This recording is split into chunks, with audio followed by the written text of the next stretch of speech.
Sometimes I feel like I've lived through my 60s and 70s thousands of times. Sitting with people in retirement or those that are entering retirement, we come across a lot of the same fears, negative thoughts, and feelings that really hold people back from having a happier retirement. Now, we try to address those through retirement strategy and implementing plans, but in today's video, instead of talking about strategy, I want to talk to you about how we look at retirement so you can hopefully look at retirement through a different lens, and I believe this will help you have a happier retirement.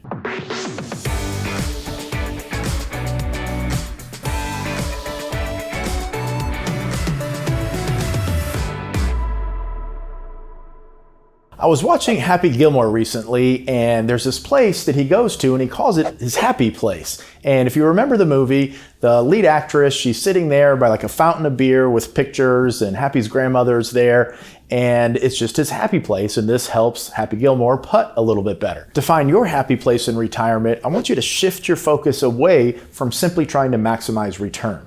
In retirement, it's not about growing your nest egg anymore. What we want to do is have an acceptable level of risk, something that when the market goes down, we can still stay invested. We can stay committed to that plan. But at the same time, for that level of risk, we have an expected return that can help make sure that you don't run out of money and generate enough growth to provide the income that you need to maintain your standard of living. So here is one of the tools that we use to help understand your willingness to take risk. So risk tolerance really has two components. It has a capacity component, meaning given a certain level of income that you desire from your portfolio, can your portfolio withstand a certain level of risk and still provide that income? So that's what we call risk capacity. But then you have your willingness to stay invested in a down market. So when we look here, this is a standard 60-40 portfolio.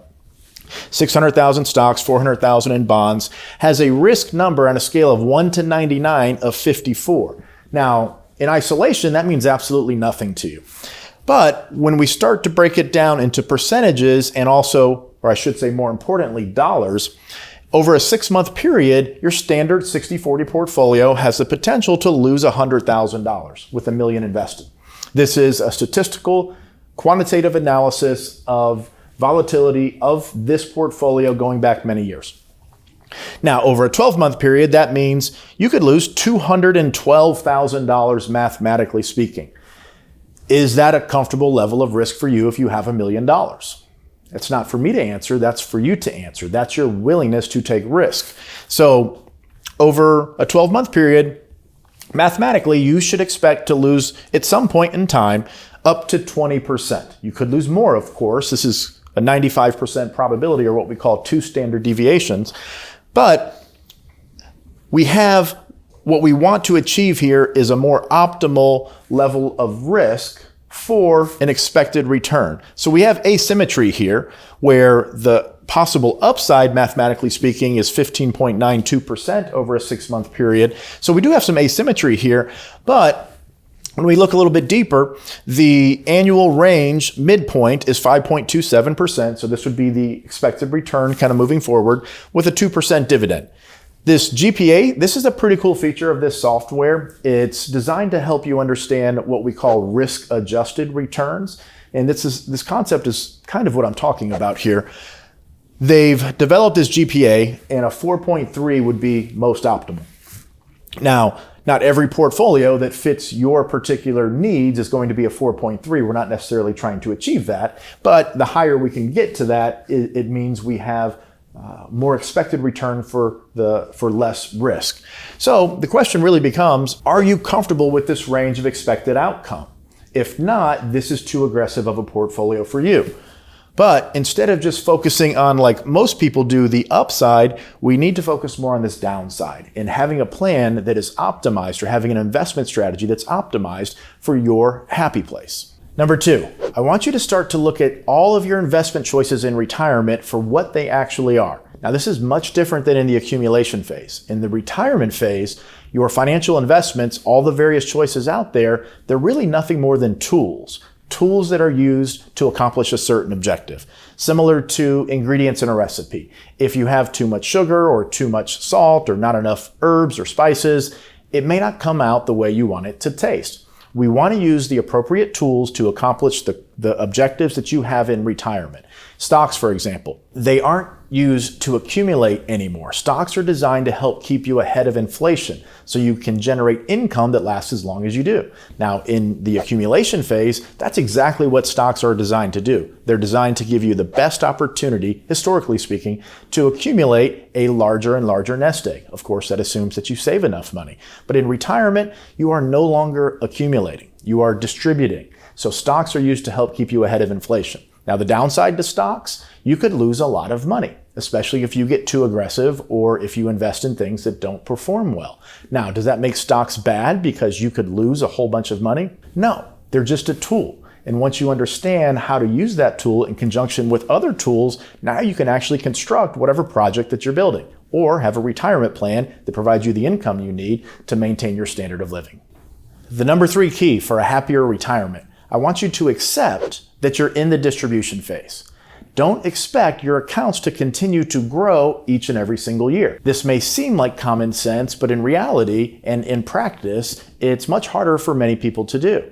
Now, you've seen your accounts hopefully grow. You've been putting money in. The market has performed well over most years in the past. Even when the market performed poorly, you were still putting money into your 401k, getting that match, hopefully saving money elsewhere. Now that you're in the retirement phase, you're putting a lot of stress on your portfolio through distributions. Now, I'm not saying your accounts can't still continue to accumulate, especially if we have consecutive years in the market that does really well. But what I'm saying is don't expect it. You are in the distribution phase. That means you're probably taking 3%, 4%, 5% out. When we have years where the market is also down, your portfolio is down, you're digging a bigger hole than you were in the accumulation phase. So that means that hole is harder and harder to climb out of. This is why the allocation of your investments is so important and not taking too much risk. You don't want to dig such a big hole that you can never get out, but at the same time, you need a certain level of risk to achieve a return that can give you a secure retirement. So mentally, let's not look at our accounts every single year and say, oh man, they're not going up, they're not increasing in value, I'm going to run out, I need to stop spending my money. No, actually, if you look at it appropriately, you should not expect your accounts to continue to appreciate every single year in retirement. That very may well happen. But if it doesn't, if you're just staying level or even going down a little bit, it's okay. You just need to have a plan, monitor your progress with respect to your goals, and stay on top of it. Number 4, I want you to understand the value of secure income in retirement. The more secure income you have, the less you have to withdraw from your portfolio, and the less emotionally you're impacted by the stock market ups and downs, by political goings on, by economic slowdowns. If you don't have to withdraw large percentages from your investments because you're living on passive income from real estate, from Social Security, from annuities, from a pension. But the point is, the more income you have coming in from multiple different places that is independent of the stock market going up, typically the happier you'll be in retirement. Also, I don't want you to underestimate the power of Social Security as part of your overall retirement income plan. Now, I hear a lot of people making comments on some of the Social Security videos that we do, and also just day to day having conversations with clients, that Social Security seems to be an extremely underestimated part of retirement. Many people want to take it early, and that may be the case. Maybe it makes sense for you to take it early. But if a husband and wife have combined Social Security of $60,000 a year, and you live, let's say 25 years, that's $600,000, $1.2, $1.5 million of retirement income. And for many of you watching this, your Social Security is going to be a lot more than $60,000 per year. So we're talking anywhere from $1 million to possibly over $3 million of retirement income for a married couple. For someone who's single, Social Security, you can just basically cut that in half. So it's a significant part. Don't underestimate the power of secure sources of income in retirement, and also don't underestimate how valuable deferring Social Security could potentially be if you're going to live past age 80, 81 or so. Number 5, I would like you to stop looking at short-term outcomes, whether your portfolio is up or down, whether you pulled too much out, whether you had an unforeseen expense and you had to spend X amount of dollars. I'd like you to start looking at these short-term outcomes of things that happen to you or decisions that you've made as nothing more than bumps in the road. Don't get too high, don't get too low. Retirement is a very long and windy and arduous journey. This is why it's so important to have a plan and stay connected to that plan, because when you have visibility into the future and you're looking at things not in the short-term lens, but over a 20, 25, 30-year time frame, you can see a lot of times how actually unimportant these short-term events are. So don't get too high, don't get too low. Understand that these are bumps in the road in the short term, but if you have a plan, these bumps in the road have been accounted for. Next time the market's down and your portfolio is down 10% or 12 or 15 or more, say, you know what? I have a plan. I expected this to happen. This is not a surprise. And retirement is a very long journey. This is nothing more than a bump in the road. The number 6 key to a happier retirement, and I know this is going to be virtually impossible for many of you watching, but the number 6 key, probably the number 1, is to not look at your accounts more than once a month. I would prefer it once a quarter.